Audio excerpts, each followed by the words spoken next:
Kita sudah sampai di segmen terakhir dan terima kasih juga untuk Anda yang masih bergabung bersama kami, Pak Audi. Kita lanjutkan kembali, Pak. Selanjutnya kita akan coba sapa Ibu Tini di Bandung. Terima kasih sudah bergabung. Arto di 15.000. Sebulan ke depan, analisis Anda untuk Arto. Ya, setelah kemarin sempat menembus level 18.000 itu saya pikir sudah mulai siap-siap akan terjadi koreksi dan ternyata benar. Untuk saat ini Arto masih boleh diperhatikan, sebenarnya masih cukup menarik. Kenapa? Saya pikir untuk level 14.000 ini akan menjadi bantalan yang akan menahan Arto untuk sebulan ini setidaknya. Kenapa? Karena sebelumnya level 14.000 menjadi resisten di bulan Juni-Juli. Dan sekarang turun dan hari ini ternyata balik lagi. Tadi sempat koreksi itu di bawah 14.000. Tadi sempat koreksi 13.500, Pak. 13.000 bahkan ya. Nah, itu ternyata akhirnya tutupannya kembali menguat. Jadi saya pikir ini akan menjadi level uji juga untuk sepekan ini atau sepekan depan sampai dengan akhir bulan. Jika selama masih di atas 14.000 saya pikir masih cukup menarik. Untuk level resistennya untuk Arto bertahap itu ada di 15.400 terdekatnya, lalu nextnya adalah di sampai dengan 16.700. Jadi memang masih cukup lumayan. Baik, Pak Audi, kita sapa penelpon terlebih dahulu. Halo, dengan siapa di mana? Halo. Ya, tampaknya masih belum terhubung. Kita ke pertanyaan selanjutnya. Bapak Dani di Tangerang Selatan. 15.400 mulainya. Halo, dengan siapa di mana? Halo. Ya, silakan Ibu. Dengan Ibu siapa di mana, Bu? Halo. Ya, halo. Dengan siapa di mana? Ya, tampaknya belum terhubung. Kita lanjut kembali, Pak Dani di Tangerang Selatan ini. BRIS di 2150, Pak.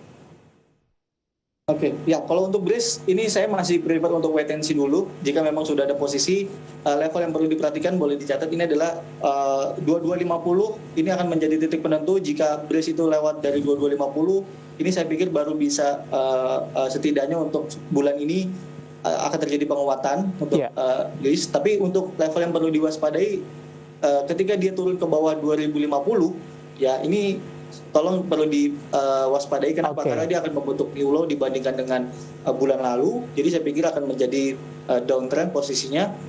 Jadi perlu diwaspadai di 2050 untuk support. Baik. Selanjutnya Bapak Yudi di Bekasi ini. IPCC sudah ambil posisi di 620. Ya, kalau untuk IPCC posisi sekarang kecenderungan masih bergerak terbatas atau kecenderungan masih sideways posisinya. Tapi ketika sudah ambil posisi untuk saat ini masih boleh di hold dulu sembari kita menunggu level konfirmasinya. IPCC sebenarnya akan menarik sekali jika dia sudah lewat 660 untuk saat ini. Ya, jadi untuk pekan depan atau setidaknya bulan ini dia bisa break 660, itu saya pikir masih sangat bagus sekali untuk kita invest. Tapi yang perlu kita waspadai untuk IPCC saat ini adalah itu di level 600. Ya, jadi masih di atasnya 600 sih saya masih consider. Tapi kalau sudah turun ke bawahnya 600, kemungkinan besar dia koreksinya bisa sampai di 500-an lagi, bahkan ke harga di bulan Juni atau Juli. Oke, Pak Audi, tadi penelpon sudah 2 kali yang masuk, Pak. Kita belum bisa tersambung dan penelponnya ternyata berpartisipasi di WhatsApp interaktif. Kita akan langsung jawab saja. BABP untuk jangka pendek, Pak Audi?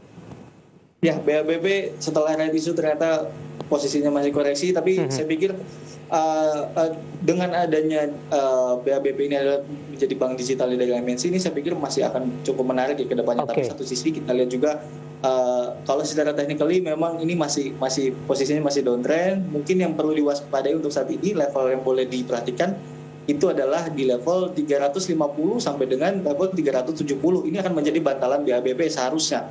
Ya, jika masih bertahan saya pikir masih boleh coba hold dulu atau kita perhatikan dulu di level tersebut ya. Untuk level target jika memang nanti berhasil rebound di atasnya 350 sampai 370, itu kemungkinan besar targetnya bisa kembali lagi ke 460-an. Jadi memang kita harus tunggu untuk memastikan bahwa apakah BABP ini berhasil rebound. Baik, ada Ibu Nadira tadi yang sudah berpartisipasi di line telepon, tidak tersambung, kita jawab di WhatsApp interaktif. Kita ke Bali ini, Pak Audi, ada gede di Bali, unik Pak, di 115.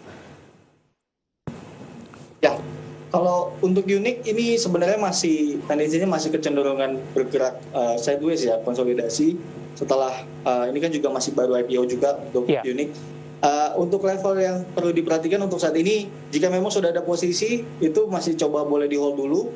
Kenapa? Karena kalau saya lihat di sini cukup terjaga itu di level 80. Jadi harga unit ini masih ada support yang cukup kuat di 80 ya untuk saat ini. Jadi kalau ada posisi masih boleh coba di hold dengan level resisten ini bertahap. Itu adalah di level 101 untuk target pertamanya. Baik. Target keduanya jika memang tembus untuk pekan depan atau di bulan ini, maka kemungkinan besar bisa kembali lagi ke 114. Jadi memang bertahap untuk tingkatan dari resisten Oke. ini. Selanjutnya kita sapa Pak Anggiat di Bekasi, pertambangan batu bara lagi. Ada Doit ini di 400, hari ini menguat signifikan, posisi di 304. Masih cukup jauh dari level masuk, averaging down atau di hold saja Pak Audi? Ya, kalau untuk saat ini bisa untuk ambil posisi, tapi yang perlu diperhatikan memang level supportnya yang menarik untuk Doit adalah ini dari awal tahun 2021. Itu level yang dijaga adalah di 280 sampai dengan 290. Sebenarnya kalau untuk mulai koleksi itu lebih bagus di level tersebut, di range tersebut. Ya, cuman kalau untuk kita lihat posisi saat ini tendensinya memang akan terjadi penguatan jangka pendek dengan level targetnya 330. Tapi kalau untuk ambil posisi averaging down itu saya pikir posisi yang menarik justru ada di level 280 sampai dengan 290. Oke, di posisi terendah sebelumnya begitu. Atau tunggu koreksi terlebih dahulu Pak Audi? Ya kalau untuk saat ini untuk averaging down sih saya masih lebih suka atau saya lebih prefer dia tunggu koreksi dulu di 80 sampai 290. Baik, jawaban untuk Pak Anggiat yang ada di Bekasi sekaligus mengakhiri kebersamaan kita Pak Audi. Sebenarnya masih banyak pertanyaan tapi waktu kita yang cukup terbatas dan kami mohon maaf dan Anda bisa bergabung bersama kami kembali di WhatsApp interaktif atau di telepon interaktif di minggu depan di waktu, di program dan di jam yang sama. Pak Audi terima kasih, sehat selalu Pak. Terima kasih, Pak. Baik, ada Bapak Octavianus Saudi, pengamat pasar modal dan perbincangan tadi mengakhiri kebersamaan kita di Idea Season Closing untuk kali ini. Dan pemirsa, pandemi bisa kita lalui dengan patuh dan disiplin pada protokol kesehatan. Semua wajib pakai masker karena masker dapat melindungi kita dan orang terdekat kita dari COVID-19. Dan gunakan masker secara benar dan ajak keluarga serta orang sekitar melakukan hal serupa. Salam sehat, saya David Sanovel dan seluruh kerabat kerja yang bertugas mengucapkan terima kasih. Sampai berjumpa kembali.